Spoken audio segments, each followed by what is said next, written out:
Hello guys, welcome back to my channel edutainment and मैं हूं स्मिता सिंह, आपकी educator for code 55 human resource management and labour welfare and we are preparing for NTA UGC NET JRF 2022 and we are talking about unit 4 organisational behaviour. Organisational behaviour से हमने काफ़ी सारे topics किए हुए हैं।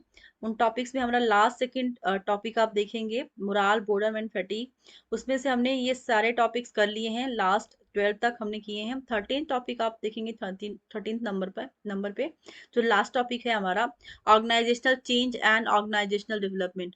सो हम बात कर रहे थे चेंज की, राइट। सो आपके सामने मैं स्क्रीन पर लेके आ रही हूँ टॉपिक जो आज हमें करना है। ये सॉरी, जो टॉपिक्स आप देख रहे हैं, यू लाइक आपके स्क्रीन पर जो भी देख रहे हैं आप, जो इतने सारे टॉपिक्स आपको आपके सामने नजर आ रहे हैं, ये सारे टॉपिक्स हमने किए हुए हैं यूट्यूब पर। आप अगर नहीं देखे हैं अब तक तो देख सकते हैं इन टॉपिक्स को। ये सेशंस आप ले सकते हैं। आई होप आप सबको ये टॉपिक पसंद आएगा,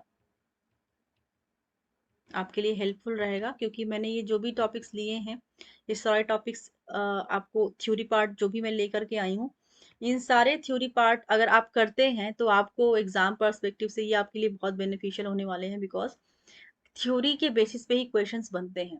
आपका अगर बेस मजबूत रहेगा, आपके कॉन्सेप्ट क्लियर रहेंगे, तभी आप क्वेश्चन सॉल्व कर पाएंगे। तो first of all I would like to say that आप थ्योरी पर बिल्कुल ध्यान दीजिएगा। थ्योरी के साथ साथ एमसीक्यूज भी करेंगे, हम पीवाईक्यूज भी सॉल्व करेंगे। इस टॉपिक को लाइक यूनिट 4 हमारा अब खत्म होने वाला है, एक दो क्लासेस और बची हैं इसकी, राइट। जैसे ही खत्म हो जाएंगी हम एमसीक्यूज करेंगे, राइट। सो एमसीक्यूज क्योंकि आपके लिए हेल्पफुल है, सो ताकि मैं दोनों को साथ में लेके चलूंगी, राइट, ताकि आपका थ्योरी पार्ट भी होता रहे और आपका एमसीक्यूज भी आप देखते रहें, ताकि आपका एक कहते हैं ना, कमांड बनी रहे, राइट। सो आज का हमारा टॉपिक है, फर्स्ट टॉपिक देखेंगे, individual factors for resistance of change. क्या इंडिविजुअल फैक्टर्स हैं रेसिस्टेंस ऑफ चेंज के अंदर? Will see here. There are many factors responsible for resistance to change at the individual level. बहुत सारे फैक्टर्स ऐसे हैं जो इंडिविजुअल लेवल पे चेंज फैक्टर्स में इन्वॉल्व होते हैं। एंड डिग्री ऑफ फोर्स और resistance depends on how people feel about the change. This feeling may be based on actual factor or may be governed by emotional factors. Some of the economic, psychological, and social factors are as follows. So, economic, social and psychological factors क्या हैं आपको देखने को मिलेगा, उनको हम देखेंगे। सबसे पहले हम देखेंगे इकोनॉमिक फैक्टर्स क्या हैं चेंज ऑफ रेसिस्टेंस के, राइट। रेसिस्टेंस ऑफ चेंज के इकोनॉमिक फैक्टर्स क्या है, will see here. These factors relate to the basic economic needs of the workers like necessaries of life, job security and safety. Such factors include the following, right? ये क्या क्या factors हैं, उन factors को हम देखेंगे। Workers apprehend technological unemployment. Generally, new technology is expected to reduce the proportion of labor input and therefore people resist a change that will affect the security of their job. So economic factors के अंदर देखेंगे, सबसे जो बड़ा cause देखने को मिला है वो है आपका टेक्नोलॉजी। जो न्यू टेक्नोलॉजी आ रही है, उन टेक्नोलॉजीज को चलाने के लिए स्किल्ड पर्सन की जरूरत है। लेकिन जो किसी आप फैक्ट्रीज में देखेंगे, जो पुराने जमाने से लोग करते आ रहे हैं, किसी भी काम को पुरानी टेक्नोलॉजी पे काम करते आ रहे हैं, मशीनरीज का यूज नहीं करते, मैनुअल काम करते हैं। उन्हीं मैनुअल काम को करने के लिए अभी टेक्नोलॉजी आ गई है, न्यू मशीनरीज आ गई हैं। तो क्या होता है कि उन न्यू मशीनरीज को, न्यू टेक्नोलॉजी को चलाने के लिए स्किल्ड पर्सन की जरूरत होती है। और जो काफी टाइम से, यू कैन से कि सदियों से, यू कैन से कि दशकों से, 10-20 साल से, 25 साल से, 50 साल से वो काम करते हुए आ रहे हैं। वो काम जो सिर्फ मैनुअल हुआ करता था, अब टेक्नोलॉजी की जरूरत है। या फिर वो मशीनरीज का यूज तो करते थे, लेकिन अभी जो मशीनरीज आई हैं वो अपग्रेडेड वर्जन की है, जिनको चलाना उनके हाथ, उनके बस में नहीं है। वो चला नहीं पाते क्योंकि उनके पास वो स्किल नहीं है। तो इससे क्या होता है, और दूसरी चीज ये भी होती है कि जब मशीनरीज का यूज होने लगा, जो चीजें मैनुअल होती थी, अब वही काम अगर मशीनरीज होने लगा, तो जो लेबर्स काम करते थे फैक्ट्री के अंदर, उनकी छुट्टी हो गई। तो इसलिए वो रेसिस्ट करते हैं चेंज के लिए। That is why there is a resistance of change. क्योंकि चाहते ही नहीं, क्योंकि कहीं ना कहीं वो उनके इंडिविजुअल इकोनॉमी पे फर्क पड़ेगा। वो जॉबलेस हो जाएंगे, जॉबलेस हो जाएंगे तो उनका खुद का खर्चा कैसे चलेगा, उनकी फैमिली का भरण पोषण कैसे होगा, कैसे उनका खर्चा चलेगा। तो that is why they resist for the changes, कि नहीं जो टेक्नोलॉजी नई लाई लाई गई है जो है वो ना आए तो अच्छा है, हम जो जैसे कर रहे थे वैसे ही ठीक है। क्योंकि वहां पे क्या होता है कि अनएम्प्लॉयमेंट बढ़ जाता है अगर चेंज होता है तो। टेक्नोलॉजी नहीं अगर आ जाती है किसी भी ऑर्गेनाइजेशन के अंदर, तो जो लेबर होते हैं वहां पे काम करने वाले, वो ऑटोमेटिकली उनको रिमूव करना पड़ता है, उनको रिट्रेंच करना पड़ता है, या फिर उनको ले ऑफ करना पड़ता है कंपनी को। इससे क्या होता है कि वो जॉबलेस हो जाते हैं, अनएम्प्लॉयड होते हैं, और जिसकी वजह से वो इकोनॉमिकली सफर करते हैं। राइट। सेकेंड देखेंगे, workers fear that they will be idle for much of their time due to increase efficiency of new technology. Right. So workers का एक फियर होता है कि वो आइडल हो जाएंगे एक तरह से। राइट। वो लाइक निष्क्रिय हो जाएंगे, वो बिना काम के हो जाएंगे, due to increase efficiency of new technology.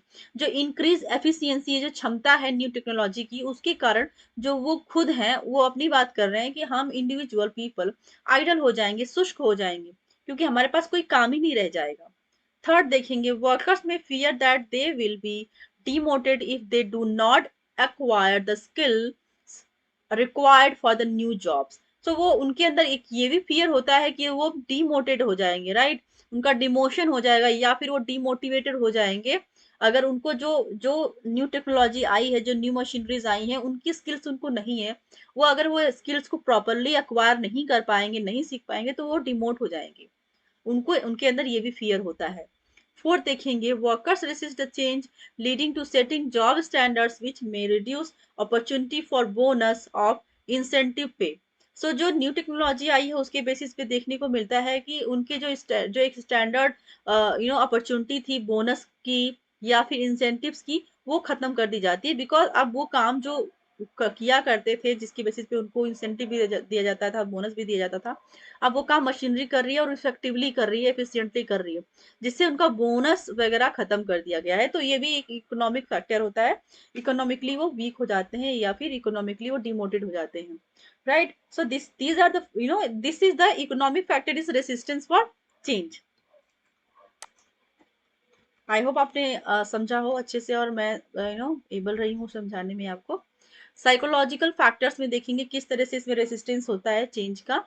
The workers may perceive that factors relating to their psychological needs will be affected adversely by the proposed changes. These changes are sense of pride, of achievement, of self-fulfillment, etc. Thus, psychological reasons for the resistance to change are, वो क्या क्या reasons है psychological जो resist करते हैं change के, वो है, workers may not like criticism implied in a change that the present method is inadequate and unsuitable।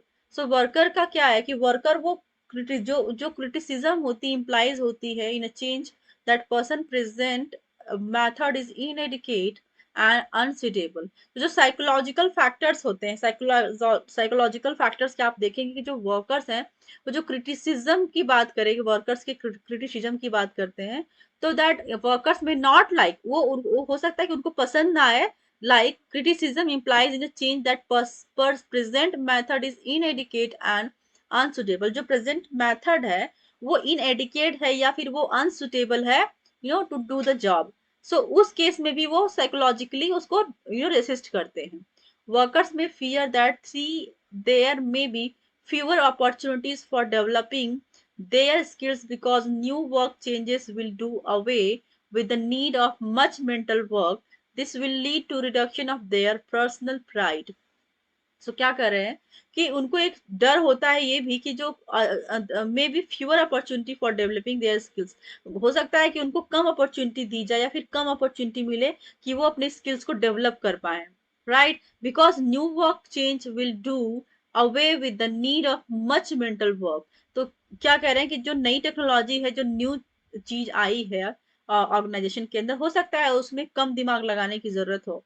Right. जिसकी वजह से वो अपने जो स्किल्स को डेवलप नहीं कर पाए, उनको अपॉर्चुनिटी ना मिल पाए कि वो कर पाए उस काम को। इस केस में भी उनका रिडक्शन होता है उनका उसकी पर्सनल प्राइड की। राइट। थर्ड देखेंगे, वर्कर्स में apprehend boredom and monotony in the new jobs as a result of specialisation brought by the new technology. Fourth, they may fear that harder work will be required to learn and adapt to new ideas. उनको ये लगता है कि हो सकता है कि जो नया काम सीखना है उसके लिए बहुत मेहनत की जरूरत हो, बहुत ज्यादा हार्ड वर्क की रिक्वायरमेंट हो, या फिर उनको अडेप्ट करने के लिए जो नए आइडियाज हैं उनमें उनको डिफिकल्टी हो, right? Workers may resist a change because they do not want to take trouble in learning the new things. So workers resist करते हैं, वो भागते हैं उस चेंज से, क्योंकि उनको कहीं ना कहीं ये लगता है कि जो नई चीज वो सीखने जा रहे हैं उसमें उनको दिक्कत हो जाएगी, उनको परेशानी होगी, क्योंकि वो ज्यादा एफर्ट नहीं लगाना चाहते हैं। वो लास्ट देखेंगे, सिक्स देखेंगे, वर्कर्स में not have the knowledge of entire change और दे मे बी, हो सकता है कि जो वर्कर्स हैं उनको पूरा नॉलेज ना हो किसी भी काम करने की, और they may be incapable of understanding the implications of new ideas and methods. हो सकता है कि जो वर्कर्स के पास नॉलेज है वो उतना उसके जो नॉलेज है वो उतना नॉलेज कैपेबल नहीं है, उस नॉलेज के बेसिस पे वो इतने एफिशिएंट नहीं है कि वो किस लाइक चेंज को समझ पाए, उसको अंडरस्टैंड कर पाए, या फिर उसको इम्प्लाई कर पाए अपनी लाइफ में, उस मेथड्स को, उस आइडिया को समझ पाए, राइट? तो this is the psychological factor to resist the change. Third देखेंगे सोशल फैक्टर। सोशल फैक्टर्स क्या है हम देखेंगे।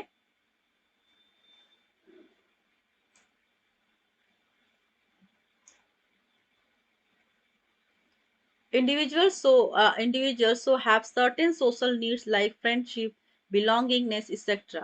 जो इंडिविजुअल पर्सन्स होते हैं वो सोशली, आपने देखा होगा कि वो उनके पास एक बिलोंगिंग होती है, उनकी एक फ्रेंडशिप होती है, फ्रेंड से उनका कनेक्शन होता है, उनसे उनकी बातचीत होती है, बिलोंगिंगनेस होती है, for the fulfillment of which they develop informal relationship in the organization. They become members of certain informal groups and act as member of the group of resist change. The social reasons for resistance to change are क्या क्या हैं? The social factors change के we'll see here.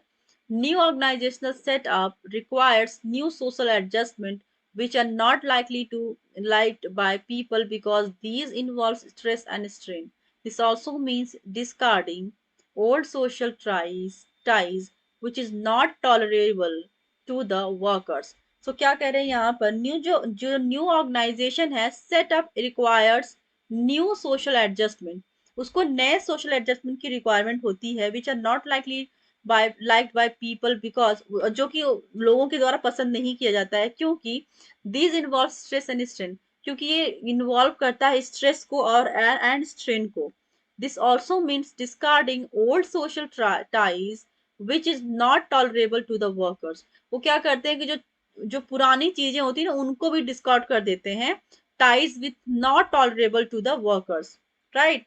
Second देखेंगे, workers are carried by the fear that the new social setup arising out of the change will be less satisfying than the present setup. Third, workers oppose the people who sponsor and implement the change as they are stranger to them. Last देखेंगे, fourth, workers may feel that change being introduces will benefit the organization or the employers rather than themselves or the general public. So workers क्या feel करते हैं कि जो changes हुई हैं, वो जो इंट्रोड्यूस कर रहे हैं चेंजेस, उसका बेनिफिट किसको मिलता है? उसका बेनिफिट मिलता है ऑर्गेनाइजेशन को या फिर उसके एम्प्लॉयर को, एम्प्लॉयर को या फिर ऑर्गेनाइजेशन को भी बेनिफिट मिलता है उस चेंज का, ना कि उनको खुद या फिर जनरल पब्लिक को। जनरल पब्लिक या फिर खुद उस इंडिविजुअल पर्सन को बेनिफिट ना मिलके उनके अकॉर्डिंग उनको क्या लगता है कि ऑर्गेनाइजेशन जो चेंजेस होती है उन चेंजेस का जो बेनिफिट होता है वो ऑर्गेनाइजेशन या फिर एम्प्लॉयर को होता है, ना कि उनको खुद को या फिर जनरल पब्लिक को होता है। So this is the social factor. So हमने देखा